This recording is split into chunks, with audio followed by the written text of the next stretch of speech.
Guarantee ಸ್ಕೀಮ್ಗಳು 32,000 ಆದಾಯ ಮಿತಿ ರದ್ದುಪಡಿಸಲು ಆಗ್ರಹ. ಗಂಗಾವತಿ ಜನಸಾಮಾನ್ಯರಿಗೆ ಸುಲಭವಾಗಿ ಮತ್ತು ಗೌರವಯುತವಾಗಿ ತಲುಪಬೇಕಾಗಿದ್ದ ಗ್ಯಾರಂಟಿ ಯೋಜನೆಗಳು ಹಾಗೂ ಸಾಮಾಜಿಕ ಭದ್ರತಾ ಪಿಂಚಣಿ ಯೋಜನೆಗಳನ್ನು ಅನಗತ್ಯ ದಾಖಲೆಗಳು ಮತ್ತು ಅವೈಜ್ಞಾನಿಕ ಆದಾಯ ಮಿತಿಗಳ ಮೂಲಕ ದುಸ್ತರಗೊಳಿಸಲಾಗುತ್ತಿದೆ. ಎಸ್ಡಿಪಿಐ ರಾಜ್ಯ ಸಮಿತಿ ಸದಸ್ಯ ಅಬ್ರಾರ್ ಅಹಮದ್ ಆರೋಪಿಸಿದರು. ನಗರದ ಪತ್ರಿಕಾ ಭವನದಲ್ಲಿ ಎಸ್ಡಿಪಿಐ ವತಿಯಿಂದ ಸೋಮವಾರ ಹಮ್ಮಿಕೊಂಡ ಪತ್ರಿಕಾಗೋಷ್ಠಿಯಲ್ಲಿ ಭಾಗವಹಿಸಿ ಮಾತನಾಡಿದರು. ಗ್ಯಾರಂಟಿ ಯೋಜನೆಗಳು ಆರಂಭವಾದಲ್ಲಿ ಜನರಲ್ಲಿ ಆಶಾಭಾವನೆ ಮೂಡಿಸಿದ್ದವು. ಆದರೆ ಯೋಜನೆಗಳ ಅನುಷ್ಠಾನದಲ್ಲಿ ಆಡಳಿತಾತ್ಮಕ ವೈಫಲ್ಯ, ವಿಳಂಬ ಹಾಗೂ ಅನಗತ್ಯ ನಿರ್ಬಂಧಗಳಿಂದ ಜನರು ಸಂಕಷ್ಟ ಎದುರಿಸುವಂತಾಗಿದೆ. ಗೃಹಜ್ಯೋತಿ ಯೋಜನೆ ಫಲಾನುಭವಿಗಳಿಗೆ ಮತ್ತೊಮ್ಮೆ ಅರ್ಜಿ ಸಲ್ಲಿಸಿ ದಾಖಲೆಗಳನ್ನು ಒದಗಿಸುವಂತೆ ಸೂಚಿಸಿರುವುದು ಅನಗತ್ಯ ಕಿರುಕುಳವಾಗಿದೆ. ಗೃಹಲಕ್ಷ್ಮಿ ಯೋಜನೆಯಡಿ ಮಹಿಳೆಯರಿಗೆ ಪ್ರತಿ ತಿಂಗಳು ನಿಯಮಿತವಾಗಿ ಹಣ ಜಮೆಯಾಗುತ್ತಿಲ್ಲ. ಹಲವು ತಿಂಗಳ ಬಾಕಿ ಹಣವನ್ನು ಒಮ್ಮೆಲೇ ಜಮೆ ಮಾಡುತ್ತಿರುವುದರಿಂದ ಯಾವ ತಿಂಗಳ ಹಣ ಯಾವಾಗ ಬರುತ್ತದೆ ಎಂಬ ಗೊಂದಲ ಫಲಾನುಭವಿಗಳಲ್ಲಿದೆ. ಇದು ಸರ್ಕಾರದ ಆಡಳಿತಾತ್ಮಕ ವೈಫಲ್ಯಕ್ಕೆ ಸಾಕ್ಷಿಯಾಗಿದೆ. ಸಾಮಾಜಿಕ ಭದ್ರತಾ ಪಿಂಚಣಿ ಯೋಜನೆಗಳ ಫಲಾನುಭವಿಗಳಿಗೆ ಹೊಸದಾಗಿ ದಾಖಲೆಗಳನ್ನು ಸಲ್ಲಿಸುವಂತೆ ಸೂಚಿಸಿರುವುದು ಸಂಕಷ್ಟಕ್ಕೆ ಕಾರಣವಾಗಿದೆ. ಕುಟುಂಬದ ವಾರ್ಷಿಕ ಆದಾಯ 32,000 ಮೀರಬಾರದು ಎಂಬ ಷರತ್ತು ಇಂದಿನ ಆರ್ಥಿಕ ಪರಿಸ್ಥಿತಿಗೆ ಅಪ್ರಸ್ತುತ ಹಾಗೂ ಅಸಂಗತವಾಗಿದೆ. ಒಂದೆಡೆ ರಾಜ್ಯ ಸರ್ಕಾರ ಬಿಪಿಎಲ್ ಕಾರ್ಡ್ಗೆ ವಾರ್ಷಿಕ ಆದಾಯ ಮಿತಿಯನ್ನು 3 ಲಕ್ಷಕ್ಕೆ ಹೆಚ್ಚಿಸುವ ಕುರಿತು ಚಿಂತನೆ ನಡೆಸುತ್ತಿರುವಾಗ, ಮತ್ತೊಂದೆಡೆ ವಯೋವೃದ್ಧರು, ವಿಧವೆಯರು, ಅಂಗವಿಕಲರು ಹಾಗೂ ನಿರ್ಗತಿಕರ ಪಿಂಚಣಿಗೆ 32,000 ಆದಾಯ ಮಿತಿ ಮುಂದುವರೆಸಿರುವುದು ಯಾವ ನ್ಯಾಯವಾಗಿದೆ? ಕೂಡಲೇ ರಾಜ್ಯ ಸರ್ಕಾರ ಎಚ್ಚೆತ್ತುಕೊಂಡು ಸಾಮಾಜಿಕ ಭದ್ರತಾ ಪಿಂಚಣಿಗೆ ವಿಧಿಸಿರುವ 32,000 ವಾರ್ಷಿಕ ಆದಾಯ ಮಿತಿಯನ್ನು ತಕ್ಷಣ ರದ್ದುಪಡಿಸಬೇಕು. ಬಿಪಿಎಲ್ ಕಾರ್ಡ್ ಹೊಂದಿರುವ ಅರ್ಹ ಫಲಾನುಭವಿಗಳಿಗೆ ಅನಗತ್ಯ ದಾಖಲೆಗಳ ಬೇಡಿಕೆ ಇಲ್ಲದೆ ಪಿಂಚಣಿ ಹಾಗೂ ಇತರೆ ಕಲ್ಯಾಣ ಯೋಜನೆಗಳನ್ನು ಮುಂದುವರಿಸಬೇಕು. ಗೃಹಜ್ಯೋತಿ ಯೋಜನೆಯ ಅರ್ಹ ಫಲಾನುಭವಿಗಳಿಗೆ ಯಾವುದೇ ತೊಂದರೆಯಾಗದಂತೆ ಯೋಜನೆಯನ್ನು ಮುಂದುವರಿಸಬೇಕು. ಗೃಹಲಕ್ಷ್ಮಿ ಯೋಜನೆಯ ಎಲ್ಲಾ ಬಾಕಿ ಮೊತ್ತವನ್ನು ತಕ್ಷಣ ಬಿಡುಗಡೆ ಮಾಡಿ ಪ್ರತಿ ತಿಂಗಳು ನಿಗದಿತ ಸಮಯಕ್ಕೆ ಹಣ ಜಮೆಯಾಗುವ ವ್ಯವಸ್ಥೆ ಮಾಡಬೇಕು. ಶಕ್ತಿ ಯೋಜನೆ ಪರಿಣಾಮಕಾರಿಯಾಗಿ ಜಾರಿಯಾಗಲು ರಾಜ್ಯಾದ್ಯಂತ ಅಗತ್ಯ ಸಂಖ್ಯೆಯ ಹೊಸ ಬಸ್ಗಳನ್ನು ರಸ್ತೆಗಿಳಿಸಬೇಕು. ವಯೋವೃದ್ಧರು, ವಿಧವೆಯರು, ಅಂಗವಿಕಲರು ಹಾಗೂ ಇತರ ದುರ್ಬಲ ವರ್ಗಗಳ ಸಾಮಾಜಿಕ ಭದ್ರತಾ ಪಿಂಚಣಿಯನ್ನು ಯಾವುದೇ ನೆಪದಲ್ಲಿ ಸ್ಥಗಿತಗೊಳಿಸದೆ ನಿರಂತರವಾಗಿ ವಿತರಿಸಬೇಕು. ಬಡವರ ಪರ ಎಂದು ಹೇಳಿಕೊಳ್ಳುವ ಸರ್ಕಾರಗಳು ಭಾಷಣಗಳಿಗೆ ಸೀಮಿತವಾಗದೆ ಕಲ್ಯಾಣ ಯೋಜನೆಗಳನ್ನು ಸರಳ, ಪಾರದರ್ಶಕ ಹಾಗೂ ಜನಸ್ನೇಹಿಯಾಗಿ ಜಾರಿಗೊಳಿಸಬೇಕು. ದಾಖಲೆಗಳ ಹೆಸರಿನಲ್ಲಿ ಬಡವರನ್ನ ಸರ್ಕಾರಿ ಕಚೇರಿಗಳ ಸುತ್ತ ಅಲೆದಾಡಿಸಿ ಅವರ ಹಕ್ಕಿನ ಯೋಜನೆಯಿಂದ ವಂಚಿಸುವ ಯಾವುದೇ ಕ್ರಮವನ್ನು ಎಸ್ಡಿಪಿಐ ತೀವ್ರವಾಗಿ ವಿರೋಧಿಸುತ್ತದೆ ಎಂದು ಅಬ್ರಾರ್ ಅಹಮದ್ ತಿಳಿಸಿದರು. ಎಸ್ಡಿಪಿಐ ಸಂಘಟನೆಯ ಜಿಲ್ಲಾಧ್ಯಕ್ಷ ಸಲೀಂ ಮನಿಯಾರ್, ಪ್ರಧಾನ ಕಾರ್ಯದರ್ಶಿ ಸೈಯದ್ ಸಾಹಿಲ್, ಕೋಶಾಧಿಕಾರಿ ಮೆಹಬೂಬ್ ರಹಮಾನ್, ಎಸ್ಡಿಪಿಐ ತಾಲೂಕು ಅಧ್ಯಕ್ಷರು ಚಾಂದ್ ಸಲ್ಮಾನ್ ಹಾಗೂ ಇನ್ನಿತರರು ಉಪಸ್ಥಿತರಿದ್ದರು.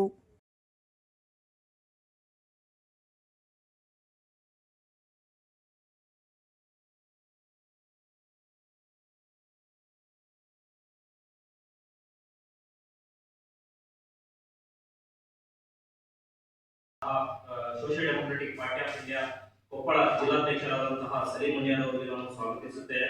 ಅದೇ ರೀತಿ ಸೋಷಿಯಲ್ ಡೆಮೊಕ್ರೆಟಿಕ್ ಪಾರ್ಟಿ ಆಫ್ ಇಂಡಿಯಾದ ರಾಜ್ಯ ಸಮಿತಿ ಸದಸ್ಯರು ಹಾಗೂ ಕೊಪ್ಪಳ ಜಿಲ್ಲೆಯ ಉಸ್ತುವಾರಿಗಳು ಹಾಗೂ ನಗರಸಭೆಯ ಹಾಲಿ ನಗರಸಭೆ ಸದಸ್ಯರಾದಂತಹ ಅಬ್ರಾರ್ ಅಹಮದ್ ಅವರಿಗೂ ಕೂಡ ನಾನು ಸ್ವಾಗತಿಸುತ್ತೇನೆ.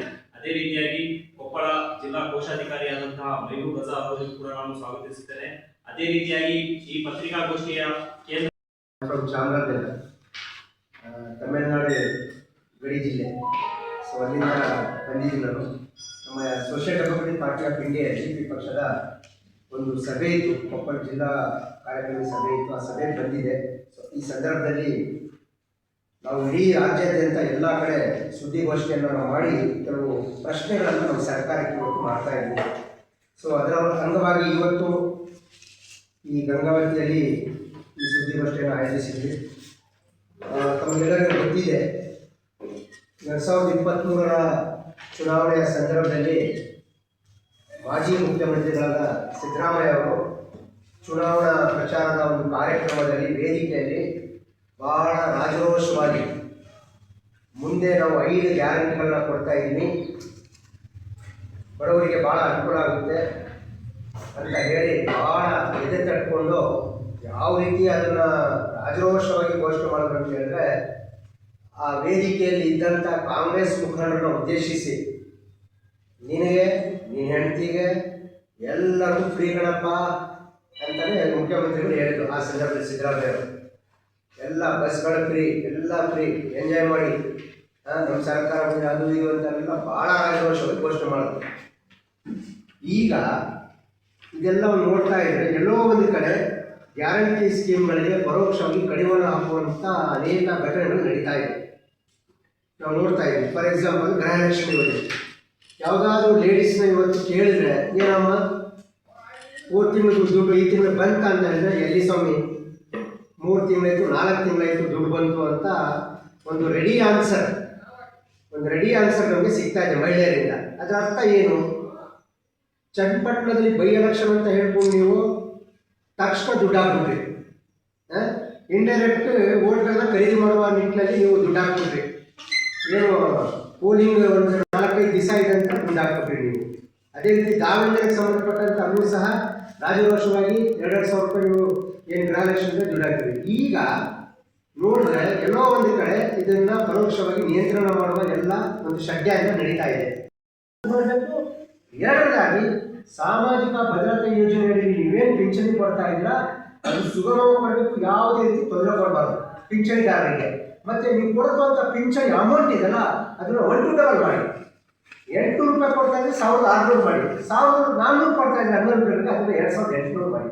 ಸೊ ಈ ರೀತಿಯಾಗಿ ಮಾಡಬೇಕು ಅಂತ ಈ ಸಂದರ್ಭದಲ್ಲಿ ಇವತ್ತು ಗಂಗಾವತಿಯ ಈ ಒಂದು ಪತ್ರಿಕಾ ಭವನದ ಸುದ್ದಿಗೋಷ್ಠಿಯಲ್ಲಿ ನಾನು ಈ ಸುದ್ದಿಗೋಷ್ಠಿಯನ್ನು ರಾಜ್ಯ ಸರ್ಕಾರಕ್ಕೆ ಆಗ್ರಹಪಡಿಸ್ತಾ ಇದ್ದೀನಿ. ಆ ರೀತಿ ಆಗ್ಬಿಟ್ಟಿದೆ ನೋಡಿ. ಸಾರಿಗೆ ಯೋಜನೆ ಏನಾಗ್ತಾ ಇದೆ, ಎಲ್ಲರಿಗೂ ಫ್ರೀ ಅಂತ ಹೇಳ್ಬಿಟ್ಟು, ಎಲ್ಲ ಮಹಿಳೆಯರಿಗೆ ಫ್ರೀ ಅಂತ ಹೇಳ್ಬಿಟ್ಟು, ಆಯ್ತಾ, ಬಸ್ಗಳ ಸಂಖ್ಯೆ ಜಾಸ್ತಿ ಮಾಡಿದ್ರೆ ನೀವು 1 ಸೀಟ್ ಸಿಗುತ್ತಾ ಹೋಗಿ.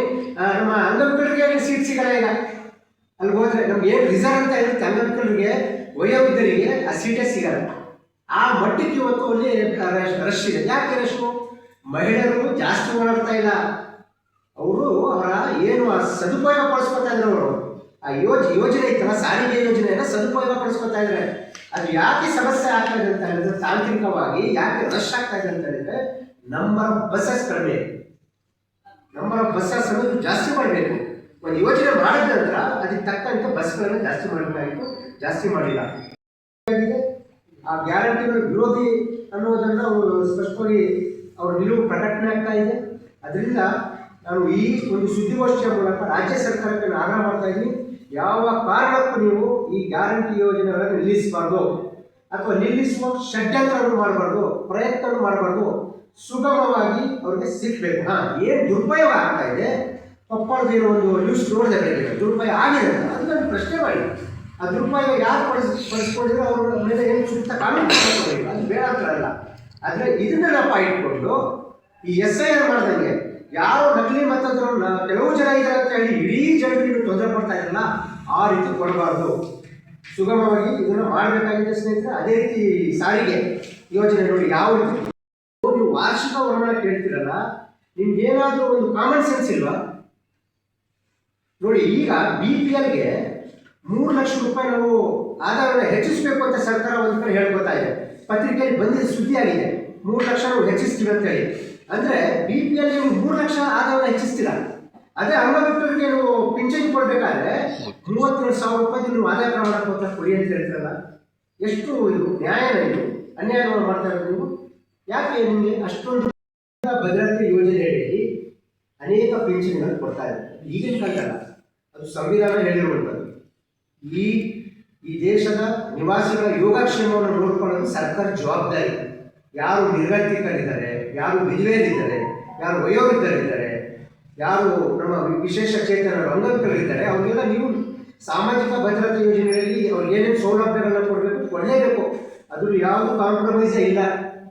ಸೊ ಆದರೆ ಇತ್ತೀಚೆಗೆ ನಾವು ನೋಡ್ತಾ ಇದ್ದೀವಿ, ರಾಜ್ಯ ಸರ್ಕಾರ ಈ ಸಾಮಾಜಿಕ ಭದ್ರತಾ ಯೋಜನೆಯ ವಿರುದ್ಧ ಇದೆ. ಭಾಳ ಅವ್ರ ನಿಲುವು ಸ್ಪಷ್ಟವಾಗಿ ಕಾಣ್ತಾ ಇದೆ. ಅವರು ವಿರೋಧಿಗಳು. ಯಾವ ವಿರೋಧಿಗಳು ಅಂದರೆ ಅವರು ಅಂಗವಿಕಲರ ವಿರೋಧಿ, ಅವರು ವಿಧವೆಯ ವಿರೋಧಿ, ಅವರು ಇಡೀ ಸಾಮಾಜಿಕ ಭದ್ರತಾ ಯೋಜನೆಯ ವಿರೋಧಿಯಾಗಿದ್ದಾರೆ.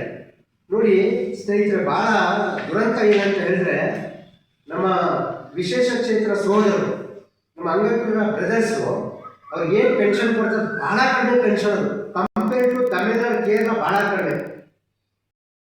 ನಾವು ಫ್ರೀ ವಿದ್ಯುತ್ ಕೊಡೋಕ್ಕಾಗಲ್ಲ, ನೀವು ಇನ್ನೂ ಕೆಲವು ಡಾಕ್ಯುಮೆಂಟ್ ಕೊಡಬೇಕು, ನೀವು ಅಗ್ರಿಮೆಂಟ್ ಕೊಡಬೇಕು, ರೆಂಟ್ ಅಗ್ರಿಮೆಂಟ್ ಕೊಡಬೇಕು ಅಂತ ಕೇಳ್ತಾರೆ. ಇದೆಲ್ಲ ಪ್ರಾರಂಭದಲ್ಲಿ ಯಾಕೆ ಹೇಳಿಲ್ಲ ಅಂದರೆ, ಚುನಾವಣೆಗೆಲ್ಲ ಏನೇನು ಬೇಕು ಎಲ್ಲ ಮಾಡ್ಬಿಟ್ರಿ. ಈಗ ರೆಂಟ್ ಅಗ್ರಿಮೆಂಟ್ ಕೊಡಿ, ಅದು ಕೊಡಿ, ಇದು ಕೊಡಿ, ನೀವು KVಗೆ ಬನ್ನಿ, ಅಲ್ಲಿ ಬಂದು ನಿಮ್ಮ ಡಾಕ್ಯುಮೆಂಟ್ ಕೊಡಿ ಅಂತ ಕೇಳ್ತಾ ಇದ್ದಾರೆ. ಇದೆಲ್ಲ ಒಂದು ರೀತಿ ಎಲ್ಲೋ ಒಂದು ಷಡ್ಯ ಅಂತ ನಡೆಸ್ತಾ ಇದ್ದಾರೆ ಈ ಸ್ಕೀಮ್ಗಳಿಗೆ ಕಡಿವಾಣ ಹಾಕಕ್ಕೆ. ಅದಕ್ಕೆ ನಾವು ಕೇಳ್ತಾ ಇರೋದು, ನೀವು ಗ್ಯಾರಂಟಿ ಅಂತ ಹೇಳ್ತಾರಲ್ಲ, 2.5 ವರ್ಷ ಆದ್ಮೇಲೆ ಅದು ವಾರಂಟಿ ಮುಗಿದೈತೆ. ನಿಮ್ಮ ಗ್ಯಾರಂಟಿ ಸ್ಕೀಮಲ್ಲಿ ವಾರಂಟಿನ ಮುಗಿದೈತಾ? 2 ವರ್ಷಕ್ಕೆ ಮುಗಿತಾ? ಯಾಕೆ ಈ ರೀತಿ ಮಾಡ್ತಿದ್ದೀರ ಅನ್ನೋದು ನಮ್ಮ ಪ್ರಶ್ನೆ ಇದೆ. ಸೊ ಈ ರೀತಿ ಸ್ಕೀಮ್ಗಳಲ್ಲಿ ಬಹಳ ಅನ್ಯಾಯ ಆಗ್ತಾ ಇದೆ. ನೀವು ಗ್ಯಾರಂಟಿ ಅಂತ ಹೇಳಿ ವಾರಂಟಿಯನ್ನು ಮುಗಿಸ್ಕೋತಾ ಇದ್ದೀರಾ, ನೀವೇ ಮುಗಿಸ್ಕೋತಾ ಇದ್ದೀರಾ. ನೀವೇನಾದರೂ ವಾರಂಟಿ ಹೆಸರಿನಲ್ಲಿ ಗ್ಯಾರಂಟಿಗಳನ್ನ ಏನಾದರೂ ಮುಗಿಸಕ್ಕೆ ಹೋದರೆ 2028 ಇನ್ನೇನು ದೂರ ಇಲ್ಲ. ಯಾವ ಮಹಿಳೆಯರು ನಿಮಗೆ ಈ ಗ್ಯಾರಂಟಿಗಳನ್ನ ನೀವು ಕೊಡ್ತೀನಿ ಅಂತ ಈಗ ನೀವು ಅನ್ಯಾಯ ಮಾಡ್ತಾ ಇದ್ರಲ್ಲ, ಅದೇ ಮಹಿಳೆಯರು ನಿಮಗೆ ಪಾಠ ಕಲಿಸ್ತಾರೆ ಖಂಡಿತ. ಆ ಸಂದರ್ಭದಲ್ಲಿ ಹೇಳಿದ್ರು ಗೃಹ ಜ್ಯೋತಿ ಅಂದರೆ ಉಚಿತವಾಗಿ ವಿದ್ಯುತ್ ಕೊಡ್ತೀನಿ, ಕರೆಂಟ್ ಕೊಡ್ತೀನಿ ಉಚಿತ ಅಂತ ಎಲ್ಲೂ ಹೇಳಿಲ್ಲ. 200 ಯೂನಿಟ್ ಕೊಡ್ತೀನಿ, ಆ ಲೆಕ್ಕ ಹಾಕ್ತೀವಿ, ಈ ಲೆಕ್ಕ ಹಾಕ್ತೀವಿ, ಈ ಕ್ಯಾಲ್ಕುಲೇಷನ್ ಅಂತ ಎಲ್ಲೂ ಹೇಳಿಲ್ಲ. ಎಲ್ಲರಿಗೂ ಫ್ರೀ ಅಂತ ಹೇಳ್ಬಿಟ್ರು.